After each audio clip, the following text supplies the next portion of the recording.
Hello বন্ধুরা, আশা করি সকলে ভালো আছেন। আপনারা তো নানান ধরনের কেক খেয়েছেন, সেগুলো আপনাদের ভালোও লেগেছে। আজকে আমি একটা নতুন ধরনের নতুন স্বাদের কেকের রেসিপি নিয়ে এসে হাজির হয়েছি। আপনারা শেষ পর্যন্ত ভিডিওটা দেখুন, ভীষণই ভালো লাগবে। আর বাড়িতেই যদি এত সুন্দর একটা কেক বানিয়ে ফেলতে পারেন, তাহলে বাজার থেকে বেশি পয়সা খরচ করে কেন কিনতে যাবেন? দেখুন তো কত সুন্দর দেখতে হয়েছে। বাড়ির বড় থেকে ছোট সবাই কিন্তু দারুণ মজা করে কেকটা খেয়ে নেবে। চলুন তাহলে বানিয়ে ফেলি। আমি তিনখানা পাকা কলা নিয়ে নিয়েছি। আমি কলা তিনটেকে কেটে নিচ্ছি। দেখুন আমি লম্বালম্বি করে কেটে নিচ্ছি।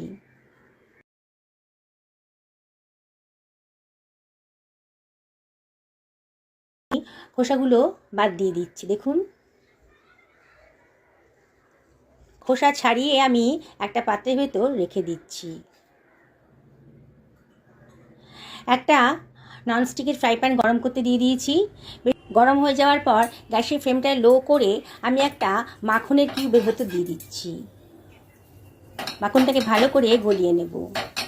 এবারে আমি দিয়ে দিচ্ছি 2 টেবিল চামচ মতো চিনি। মাখনের মধ্যে চিনি দিয়ে দিলাম। এবারে আমি এটা মিশিয়ে নিচ্ছি। খুব ভালো করে মাখনের সাথে চিনিটাকে মিশিয়ে নিচ্ছি। এখন গ্যাসের ফ্লেমটা মিডিয়াম টু হাইতে রেখে দিয়েছি, আর অনবরত কিন্তু নাড়তে হবে। বুঝতেই পারছেন আমি চিনিটাকে ক্যারামেলাইজ করে নিচ্ছি।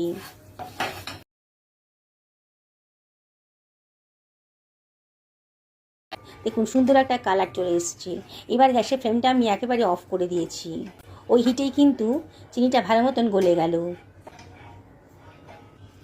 এবারে আমি কেটে রাখা কলার টুকরোগুলো এরপরে সাজিয়ে দিচ্ছি। দেখুন আমি কীভাবে দিচ্ছি। পরপর কলার টুকরোগুলো বসিয়ে দিলাম।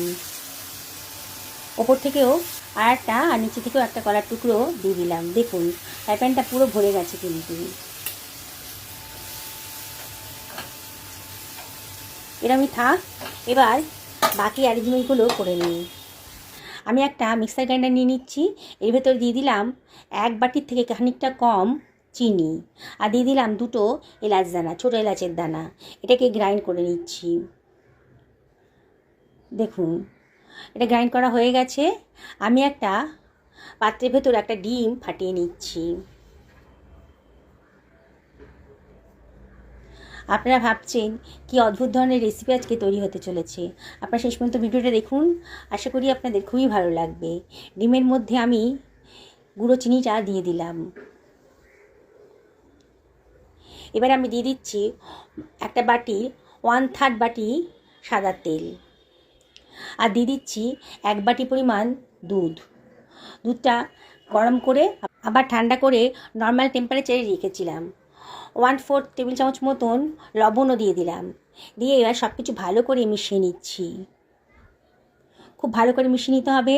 দুধ, চিনি, ডিম, লবণ যেন খুব ভালো করে মিশে যায়। খুব ভালো করে মেশানো হয়ে গেছে। এবার আমি এটাকে সরিয়ে রাখছি। আমি একটা স্ট্যান্ডারের মধ্যে 1 বাটি মতন ময়দা দিয়ে দিচ্ছি। আমি আজকে ময়দা দিয়ে বানাবো, আপনাদের ইচ্ছে করেন আটা দিয়েও বানাতে পারেন।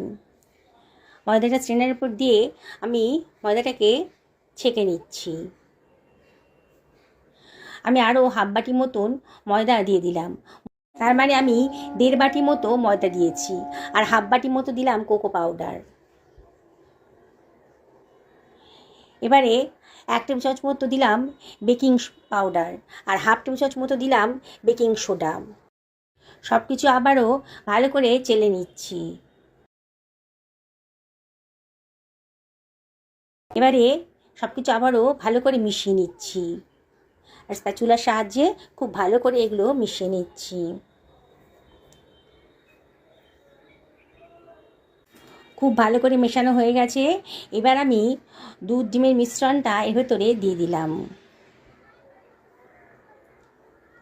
দিয়ে আবারও সব কিছু ভালো করে মিশিয়ে নিচ্ছি। খুব ভালো করে মিশিয়ে নিতে হবে যাতে কোনো গোটা গোটা না থাকে, মানে লাম্পস না থাকে।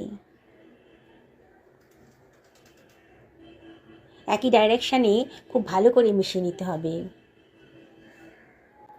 দেখুন বন্ধুরা কি সুন্দর ঘনত্বটা এসেছে। আমার মনে হচ্ছে একটু পাতলা করতে হবে, সেই জন্য আমি আরও 1/2 বাটি মতো দুধের এখানে দিয়ে দিলাম। মানে আমি 1.5 বাটি মতো দুধ ইউজ করেছি এখানে।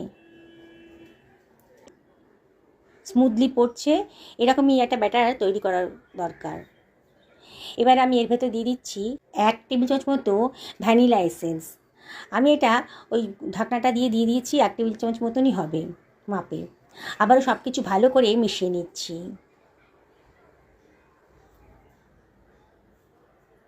দেখুন বন্ধুরা, ভ্যানিলা এসেন্সটা দিলে পরে কিন্তু ডিমের আষ্টে গন্ধটা একেবারেই থাকে না, সেই জন্যে ভ্যানিলা এসেন্সটা দিলাম। ব্যাটারটা পুরোপুরি রেডি হয়ে গেছে।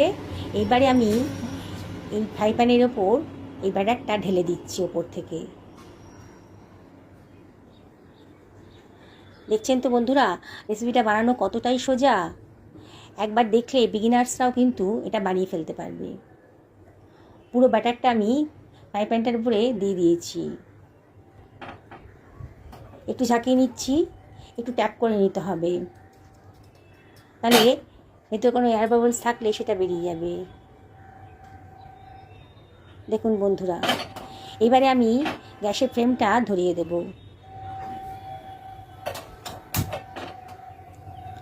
এবারে ঢাকা দিয়ে দিচ্ছি, আর ঢাকনার মধ্যে যে ফুটোটা আছে সেটাকে আমি একটা কাগজ দিয়ে বন্ধ করে দিচ্ছি, যাতে কোনো ভেপার বাইরে না আসতে পারে।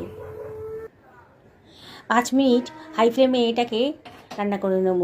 তারপরে এটাকে সরিয়ে দিয়ে একটা তাওয়া বসিয়ে দিয়েছি, তাওয়ার উপরে আবার ফ্রাই প্যানটা বসিয়ে দেব। এবার একেবারে লো ফ্লেমে আরও 15 মিনিট রান্না করে নেব। 15 মিনিট হয়ে গেছে, দেখুন। এবার নাইফ টেস্ট, একটা নাইফ দিয়ে মানে ছুরি ঢুকিয়ে দেখব কোনো গায়ে কোনো আঠা আঠা মতো লেগে আছে কিনা। দেখুন ছুরিটা কিন্তু একেবারে পরিষ্কার, তার মানে আমার কেকটা রেডি হয়ে গেছে। এবার গ্যাসের ওভেনটা বন্ধ করে আমি এটা বাইরে রেখেছি। মিনিট 2 রাখার পর সাইড দিয়ে একটুখানি ছাড়িয়ে নিচ্ছি ছুরি দিয়ে। এরকম করলে পরে কেকটা প্যান থেকে ডিমোল্ড করতে খুব সুবিধা হবে। দেখুন বন্ধুরা, একটা থালা চাপা দিয়ে দিচ্ছি ওপরে, তারপরে ফ্রাই প্যানটা উপর করে দিলাম।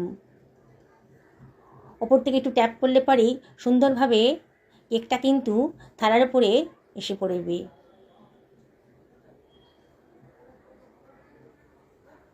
দেখুন বন্ধুরা, কত সুন্দর কেকটা তৈরি হয়ে গেল। ব্যানানা কেক আপনারা দেখেছেন কখনো? এত সুন্দর কেক এত অল্প খরচে অল্প সময়ের মধ্যে রেডি হতে। কি দেখি বানাতে ইচ্ছে করছে তো। আমি কেকটা কেটে দেখাচ্ছি আপনাদেরকে, কতটা সুন্দর হয়েছে আর কতটা স্পঞ্জি হয়েছে। দেখেই বুঝতে পারছেন যে কতটা স্পঞ্জি হয়েছে। বন্ধুরা, রেসিপিটা ভালো লাগলে পরে লাইক শেয়ার কমেন্ট করতে কিন্তু ভুলবেন না। আর নতুন বন্ধুদেরকে রিকোয়েস্ট করব আমার চ্যানেলটা সাবস্ক্রাইব করার জন্যে। দেখুন বন্ধুরা, দেখেই কিন্তু লোভ লেগে যাচ্ছে। এটা হোটেল রেস্টুরেন্ট থেকে কিনতে গেলে অনেক দাম পড়ে যাবে। আপনারা অতি সহজে অতি অল্প খরচের মধ্যে অল্প সময়ের ভেতরে দারুণ স্বাদের একটা স্পঞ্জি ব্যানানা কেক তৈরি করে ফেলতে পারেন। কতটা কালারফুল হয়েছে দেখেছেন? দেখেই বানাতে ইচ্ছে করছে তো, তাহলে আর দেরি করছেন কেন? আজই বানিয়ে ফেলুন আর পরিবারের সবাইকে অবাক করে দিন।